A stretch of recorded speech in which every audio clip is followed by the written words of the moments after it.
Les entretiens du marquis, bonjour à tous. C'est la foire aux traîtres. En effet, on se pose la question, qui va trahir son appareil pour rejoindre une hypothétique majorité présidentielle autour d'Emmanuel Macron? En tous les cas, tous les ténors, l'AREM s'agitent pour trouver, pour débaucher des députés.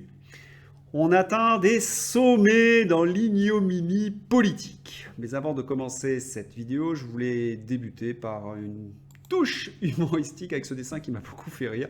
Macron n'a pas la majorité, ça nous rappellera notre rencontre. Voilà. Alors, en effet, Macron a été touché, et durement. La presse européenne pense que Macron est terminé. D'ailleurs, il ne se cache pas pour le dire. Et quant aux libéraux pro-européens, ils n'hésitent pas à écrire ce genre de choses. Je pense à François Langlais. La réforme des retraites est flinguée. C'est tout l'agenda mondialiste qui est flingué avec la défaite d'Emmanuel Macron. On n'a plus confiance en lui. Il n'en reste pas moins que la bête n'est pas morte, qu'elle s'agite et qu'elle va essayer de relever la tête. Et c'est pour cette raison qu'il n'hésite pas à aller débaucher des membres des partis d'opposition. Et il a fallu que je sois bien assis, c'est pour ça que j'ai fait cette vidéo. Je voulais vous montrer cela parce que c'était quelque chose d'assez inouï. Je voulais vous montrer cette nouvelle. Dupond-Moretti évoque la possibilité d'avancer ensemble. Ensemble, c'est le nom du mouvement qui entoure Emmanuel Macron avec le Rassemblement national. Bien sûr, certains membres de l'AREM refusent, comme Guérini, ils nuancent, mais vous avez d'autres ténors qui disent oui, il faut tendre la main aux députés du Rassemblement national. Alors vous imaginez que Dupond-Moretti, qui pendant 20 ans nous a expliqué que son idéal de vie, c'est le combat contre l'extrême droite, qui nous a toujours expliqué qu'il ne fallait pas s'allier avec l'extrême droite, et voilà maintenant qu'il propose une alliance. Vous imaginez qu'en 2017, il nous a expliqué que les gens qui voteraient pour Marine Le Pen entraînerait une guerre civile, que ça serait la peste et le choléra, qu'on entendrait évidemment le bruit des bottes défiler sur les Champs-Élysées comme en 40, que les fascistes allaient être au pouvoir. Oui, les nazis allaient arriver. Ils nous ont refait le coup en 2022 et maintenant qu'ils ont perdu la majorité, ils tendent la main à des gens qu'ils ont diabolisés, qu'ils ont insultés, qu'ils ont traînés dans la boue. Cela nous donne une idée de leur vertu, de leur colonne vertébrale. Tout ce qui compte, évidemment, c'est leur pouvoir. Et je reviendrai pourquoi ils s'accrochent autant aux branches, si je puis m'exprimer ainsi. Alors, ce qui m'inquiète dans cette foire aux traîtres, est-ce que des députés RN vont accepter de saisir la main de Dupond-Moretti et d'Emmanuel Macron ? Parce que dans ces conditions, cela reviendrait à dire ce que j'avais déjà écrit en 2021, que le Rassemblement national, c'est l'assurance vie d'Emmanuel Macron pour sa réaction, mais s'il s'allie avec Emmanuel Macron, c'est sa boîte à outils, c'est-à-dire c'est un parti factice qui fait semblant, c'est la fausse opposition, l'opposition contrôlée, qui permet ainsi à Emmanuel Macron, s'il perd les élections, de trouver une majorité.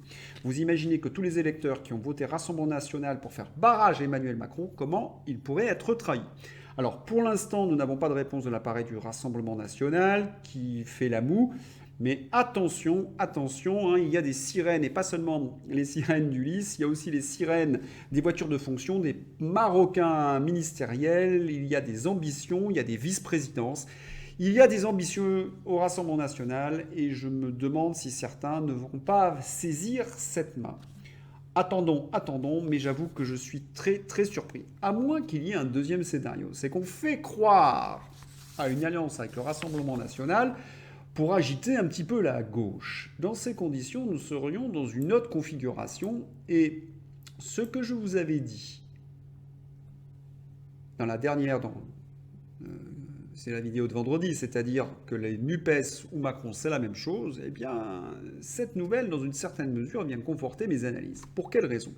Eh bien, d'abord, les NUPES qui se présentaient comme une force alternative, ça y est, les élections sont passées, Mélenchon est discrédité parce qu'il n'est pas Premier ministre, et il s'est un petit peu ridiculisé en expliquant que lundi, Macron allait l'appeler pour former un gouvernement, qui serait le prochain Premier ministre d'Emmanuel Macron. Bien évidemment, ça ne se fait pas.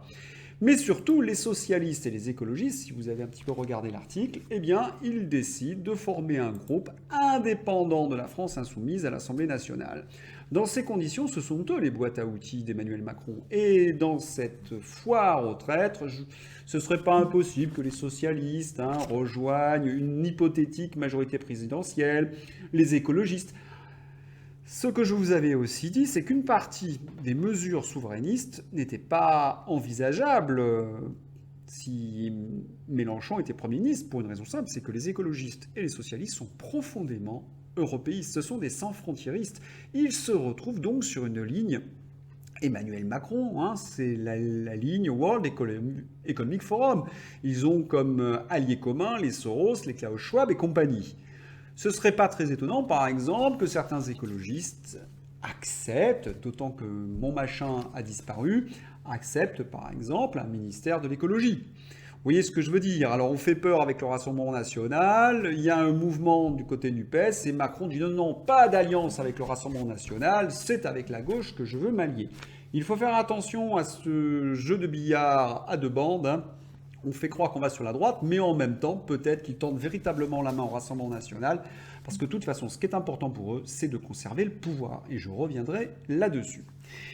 Il y a un troisième parti, ce sont les LR. Les LR, par la voix de Christian Jacob, leur président, a bien expliqué qu'il ne s'allierait pas avec Emmanuel Macron.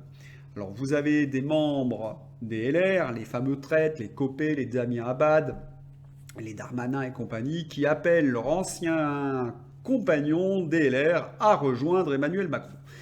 Mais j'ai l'impression que ça ne prend pas, et j'ai lu cette chose assez intéressante dans la presse. Elle vient de Éric Ciotti. Éric Ciotti a été réélu contre un député Ensemble soutenu par Estrosi. Et voilà ce qu'écrit Ciotti, qui a une ligne droitière, patriote, souverainiste. Il est très proche de nos idées, Éric Ciotti.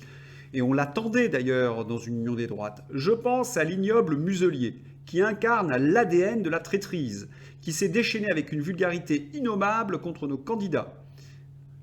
C'est tout ça qui est rejeté, et l'abstention en est le reflet.